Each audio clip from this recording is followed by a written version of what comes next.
Polity का प्रमुख भाग होता है, आपको मालूम है, पार्ट, शेड्यूल और अनुसूची, अनुभाग, ये बहुत ज़्यादा पूछा जाता है, अनुच्छेद, ये सब, आर्टिकल हो, शेड्यूल हो, ये पूछा जाता है। तो आज से हम लोग इसका भी रैपिड फायर राउंड शुरू करने वाले हैं। 50 क्वेश्चन, 100 क्वेश्चन, ऐसे कर करके 10,000 क्वेश्चन मुझे तैयार करवा देने हैं आपके, ताकि आपका एग्जाम निकल जाए। ठीक है, चलो पहला क्वेश्चन आपने देख लिया होगा, इंडियन कॉन्स्टिट्यूशन कितने भाग में बटा हुआ है। अब ये देखो, भारत संविधान जो है वो 395 आर्टिकल थे, आज भी 395 आर्टिकल ही है मेरे भाई। गिनती खत्म जहां होती है 395 है, अब उसमें ए बी सी डी जोड़ दी गई है। बहुत लोगों को ये बात पता ही नहीं है, बहुत लोग ये भी समझते हैं कि भारत का राष्ट्रीय भाषा हिंदी है। अरे मेरे भाई, भारत का राष्ट्रीय भाषा हिंदी नहीं है, हिंदी डिक्लेयर ही नहीं कर सकते हो। साउथ वाले लोगों को ज्यादा दिक्कत हो जाएगी, नॉर्थ ईस्ट वाले लोगों को, बंगाली लोग, अलग अलग भाषा है ना।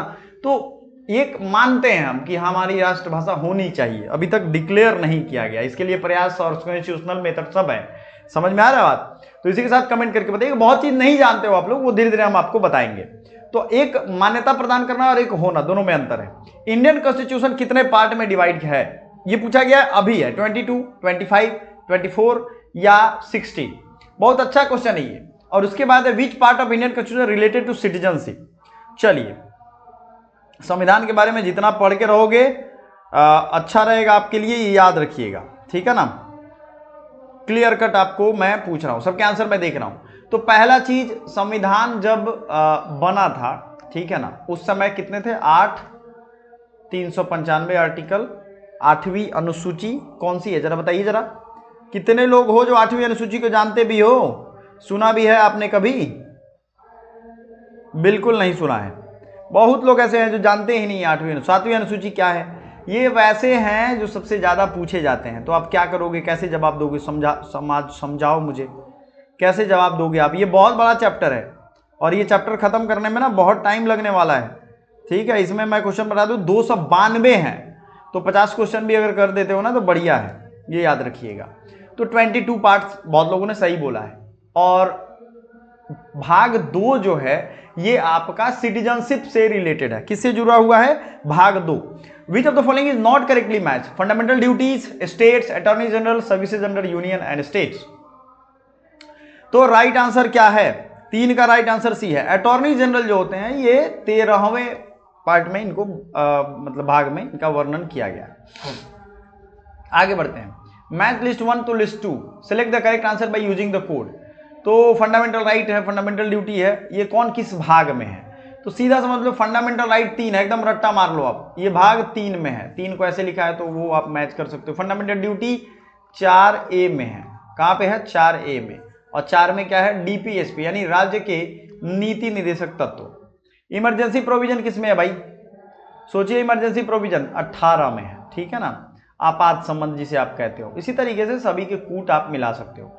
अगला क्वेश्चन है, which one of the following is correctly match? इनमें से कौन सा युग्म सही सुमेलित है? Second part of constitution, third part, ठीक है ना। राइट आंसर कौन सा है? जल्दी धनाधन बताते चलना है आपको। तो अब देखिए, 5 नंबर का राइट आंसर सी होगा, IV, part of constitution fundamental duty. IV एक मतलब होता है 4A जो है पार्ट, ये फंडामेंटल ड्यूटी से रिलेटेड है। Is it correct? समझ में आ रहा होगा आपको। आगे बढ़ते हैं। इसी के साथ वीडियो को लाइक करना पड़ता है और इस चैनल को सब्सक्राइब करना पड़ता है। आप जैसे हजारों बच्चों की हेल्प हो जाएगी सिर्फ इस छोटे से एक्टिविटी से। आप नहीं चाहते होगे कि बाकी लोगों का नौकरी हो, लेकिन आपके चाहने से कुछ नहीं होगा। अपने अंदर पॉजिटिव चीजें ज्यादा रखो, दिक्कतें आएंगी तब भी रखोगे, तब भी नहीं रखोगे तब भी, लेकिन आपको ठीक रहना है। आपके कर्म आपको घूम फिर कर वापस मिलेंगे। आज से आप झूठ बोलना दोस्तों से शुरू करो, आपको भी झूठ ही मिलेगा, ये याद रखिएगा। हाँ, कोई कोई लोग होता है आप सच बोलते रहोगे वो फिर भी आपसे झूठ बोलेंगे, लेकिन कोई कोई होगा, ठीक है। तो इसमें कूट में क्या मिलान करना है? ये कूट थोड़ा सा आप देखोगे यहाँ पे, तो यहाँ सूची 1 और सूची 2 है। पार्ट IX, ये पार्ट 9 किससे जुड़ा हुआ है? 9वां भाग किससे जुड़ा हुआ है? आप क्या समझते हो उसको बताइए जरा। तो 9 और 9A 9B आप भूल तो नहीं गए? पंचायत, उसके बाद म्यूनसिपालिटी और कोऑपरेटिव सोसाइटी 9B में है। तो ये है आपको 9 नंबर, ठीक है। उसके बाद आता है यूनियन टेरिटरी किस में है? तो 1 में है। यूनियन टेरिटरी किस में? आप खुद सोच के बताओ, भाग 1 में होगा, पार्ट 1 में। उसके बाद है पंचायती राज, आपने देख लिया है।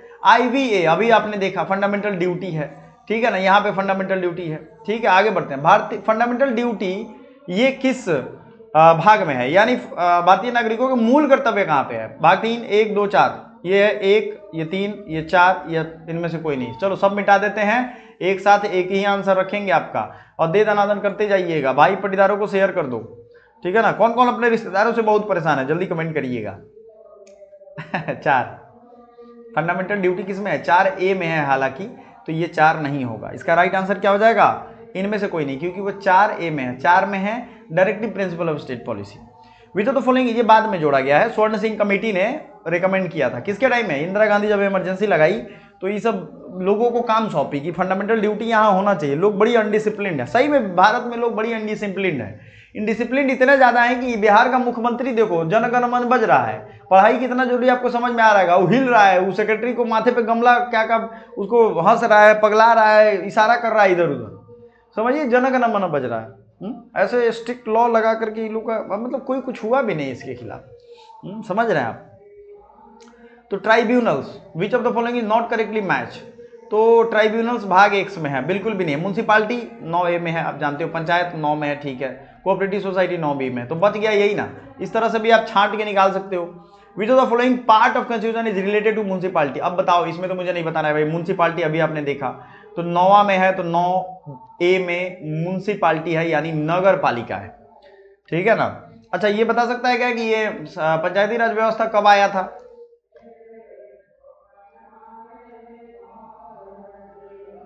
ठीक है, कौन बताएगा कमेंट करके बताइए जरा। Which of the following part of culture related to municipality, 9 में।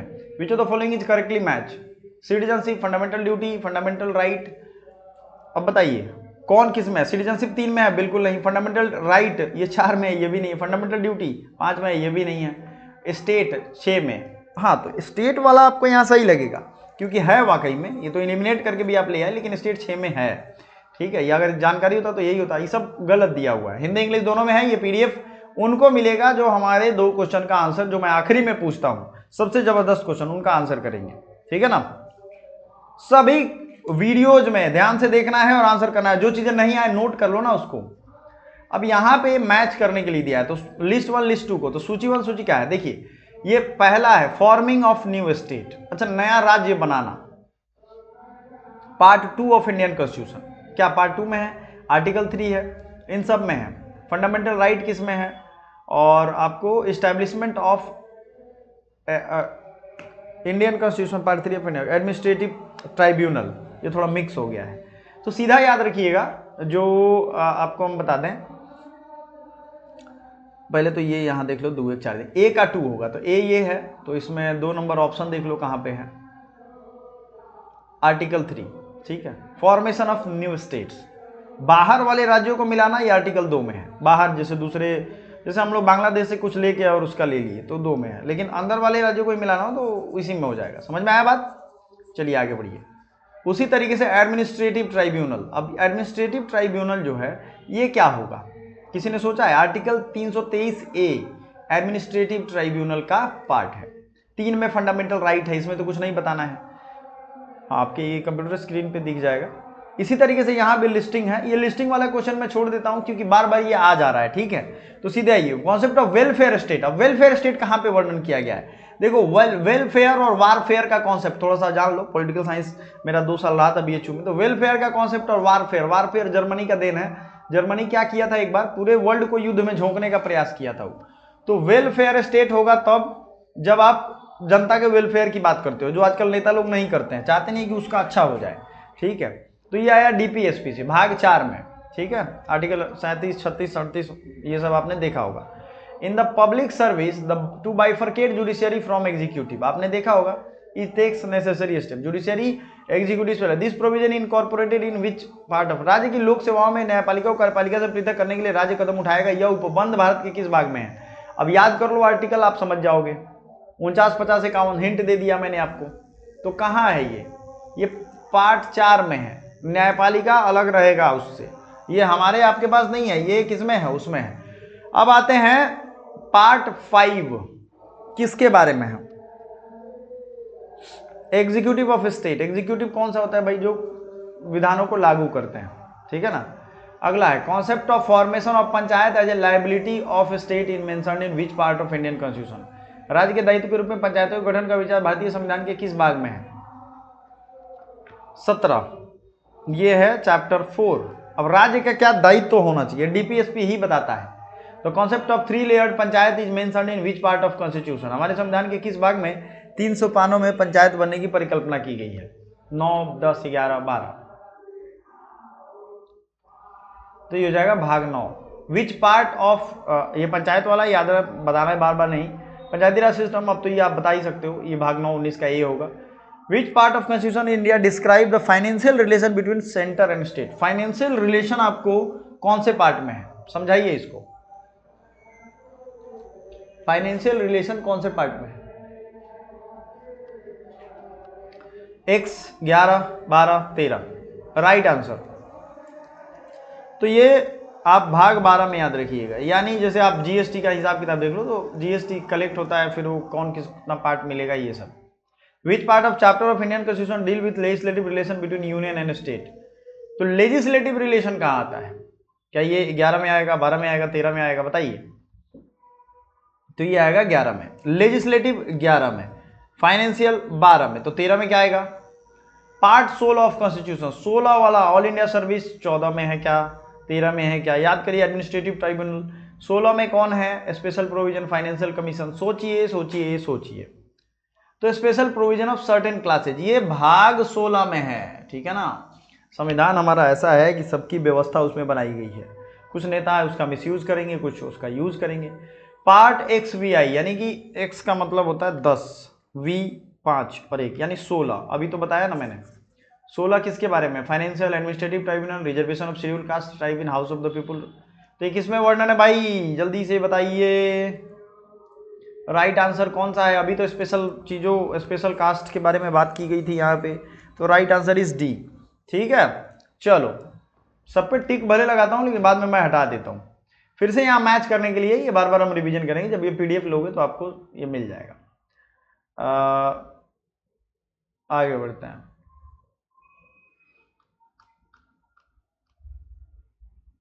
नाइन्थ, 10th, 11th सब शेड्यूल के बारे में पूछ रहा है। तो भारत में संविधान संशोधन किस अधिनियम द्वारा जोड़ा गया? अब 9वां 10वां तो आपको मालूम ही है, 71वां संविधान संशोधन के द्वारा 9वां जोड़ा गया। फिर 10वां कब जोड़ा गया? एंटी डिफेक्शन, ये राजीव गांधी के टाइम में जोड़ा गया 1985 में। तो ये सब चीजें आपको देखनी पड़ेंगी, इसका आंसर आप समझ रहे हो। अब आर्टिकल 301 के बारे में, संपत्ति के अधिकार से संबंध है। Right to property is a legal right but not fundamental right, संपत्ति का अधिकार एक विधिक अधिकार है किंतु यह मूल अधिकार नहीं है। Article 301 was inserted in constitution of India by Congress government at the centre by 44th amendment act. सही है बात। अब ये बताइए कि 301 और 300A, 300A तो संपत्ति वाला है, कांग्रेस सरकार ने इसको स्थापित किया था 44वें संविधान संशोधन, दूसरा तो बिल्कुल सही है। और 301 किसके बारे में है? संपत्ति के अधिकार के बारे में। क्या? Right to property is legal right, fundamental right नहीं है, ये बिल्कुल सही है। इस पहले 7 हमारे फंडामेंटल राइट मूल रूप से थे, इसको हटा दिया गया, इसलिए हटाई थी इंदिरा गांधी सरकार, क्योंकि प्रॉपर्टी जब मन तब लीज ले, कोई किसी को रोके ना, ठीक है। लेकिन ये कुछ खास लोगों के लिए नियम बना था। तो राइट आंसर क्या होगा 27 का? ए, ओनली 2, जो सही है उसी को बोलेंगे। विच of the following schedule of Indian constitution list the name of state and specifies their territory, कौन सा ऐसा अनुसूची है जिसमें राज्यों के नामों की सूची और उनके राज्य क्षेत्रों का ब्यौरा, फर्स्ट, थर्ड, सेकेंड, फोर्थ। पहला राज्य और क्षेत्र, ये पहले में ही वर्णन है मेरे भाई, ऐसा नया नहीं है कि आपको मैं नया बता दूंगा। पहला अनुच्छेद, पहला भाग और पहला अनुसूची, इस सब में एक ही बात है, कितने राज्य हैं, उनका बाउंड्री कहाँ है, ये सब लिखा गया है। How many schedules are there in the Indian constitution. अच्छा, भारत में अभी कितनी अनुसूचियां हैं? अभी शुरू में कितनी थी ये भी याद रखिएगा, 8 अनुसूचियां थी, अभी क्या 12 है, 10 है, 15 है, जल्दी से बताइए। तो राइट आंसर अभी 12 है, कुछ लोग 8 पे अटके हुए हैं। पहले वाला नहीं बताना है, जल्दी जल्दी में। बच्चे गए थे एग्जाम देने, तो क्या हुआ कि जैसे मोहम्मद दिखता था, तो मोहम्मद बिन कासिम है कि मोहम्मद गोरी है कि मोहम्मद तुगलक है, नहीं दिखा, मार दिया था ऐसे। तो इस चक्कर में नहीं करना है काम। एग्जाम आप पढ़िए जितना तेजी में पढ़ना है, एग्जाम इत्मीनान से दीजिए। If the new state of the union is to be created which of one of the following schedules of constitution must be amended. ये भारत संघ एक नए राज्य कानून का सृजन करना हो तो संविधान का किसमें अमेंडमेंट करना होगा? नया राज्य अगर बनाना पड़े तो पहले में अमेंडमेंट करना पड़ेगा। अभी इसका राम कहानी सब बताए हम। In which list of the constitution there is a mention about a state of Indian union. तो ये फर्स्ट, सेकेंड, थर्ड कौन सा है? फर्स्ट।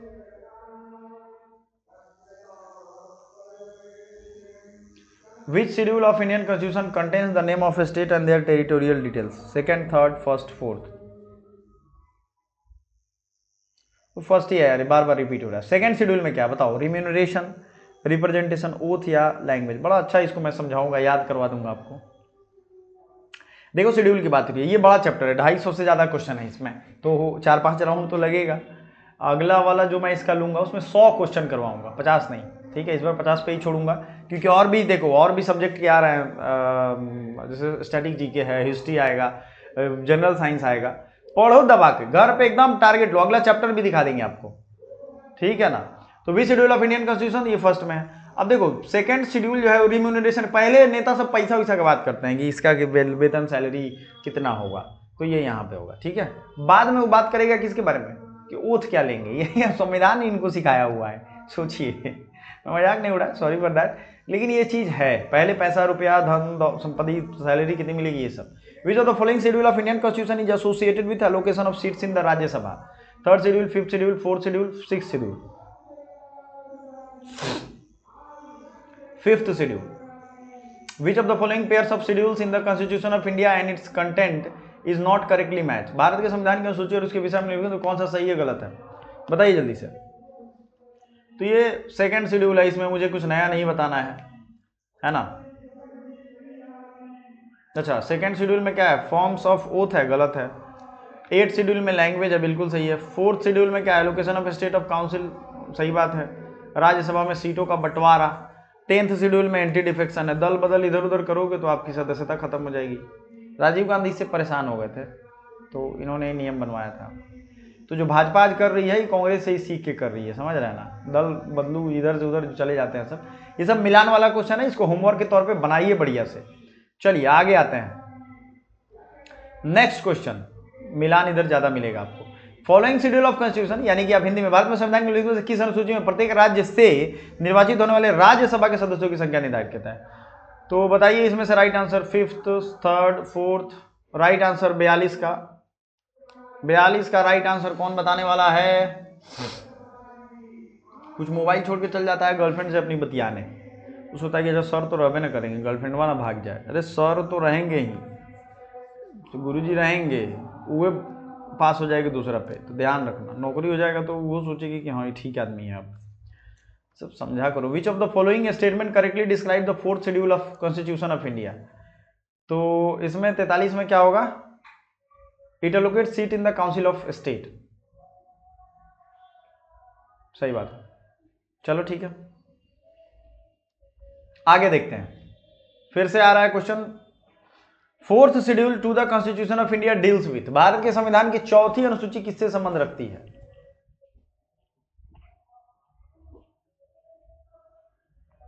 तो ये रखता है allocation of seats in the council of state. और 45 नंबर ये कूट वाला है, इसको आराम से बनाइए। भारत के संविधान की किस अनुसूची में विभिन्न राज्यों के अनुसूचित क्षेत्रों और नियंत्रण के बारे में विशेष उपलब्ध है? उपबंध पूछ रहा है। 47, तो ये हो जाएगा बी, 5वीं में अनुसूचित क्षेत्रों के प्रशासन के बारे में विशेष जो प्रबंध है वो है। अब आपको मैं दे रहा हूं 48 नंबर क्वेश्चन, इसको जल्दी से बनाइए। 5th शेड्यूल में और 6th शेड्यूल में क्या बात है? Protection of interest of schedule caste, schedule tribe, state boundary, interest of all border state, determination power authority, panchayat, तो ये सब नहीं होगा, शेड्यूल ट्राइब ही होगा, ठीक है। अब 2 क्वेश्चन मैं हमेशा आपको देता हूं ताकि आप इसका आंसर करो, जो आंसर इसका करेगा अगले वीडियो में हम बता देंगे। ये 2 49 और 50 जो दिख रहा है आपको, 6th शेड्यूल यानी भारत की 6ठी अनुसूची में जनजातीय क्षेत्रों में उपबंध है, तो किस राज्य में इसकी अनुसूची नहीं आता, इसके अधीन नहीं आता, थोड़ा इसमें हाथ पांव मारना पड़ेगा। और अगला है भारतीय संविधान की 6ठी अनुसूची में किस राज्य में जनजातीय क्षेत्रों में प्रशासन से संबंधित है, तो ये भी आप उसी से निकालोगे। 6ठी अनुसूची को पढ़ो और याद रखिएगा, लद्दाख मांग रहा है अपने आप को कि 6ठी अनुसूची में हमको डालो, क्या प्रोटेक्शन रहेगा उसको, तो ये क्वेश्चन में होया, तो ये पक्का आएगा एग्जाम में। लेकिन आप इस पे रिसर्च करो, इसका आंसर करो, अगर पीडीएफ चाहिए तो फ्री में, ठीक है ना। अदरवाइज तो वो तो 99 रुपये में सारे पीडीएफ सारे सब्जेक्ट के आपको मिल जाएंगे, कोई टेंशन नहीं है। आराम से प्रिंट कराइए, 10,000 से ज़्यादा क्वेश्चन है, मजे से पढ़िए और पढ़ के इसको कंप्लीट करिए। जो भी कर लेगा उसका रिजल्ट तय है, लिखवा के रख लो किसी से। Thank you so much. इतना तेज मैं इसलिए बोलता हूँ ताकि आपका टाइम सेव हो और दिमाग भी खर्च ज़्यादा ना हो। Thank you.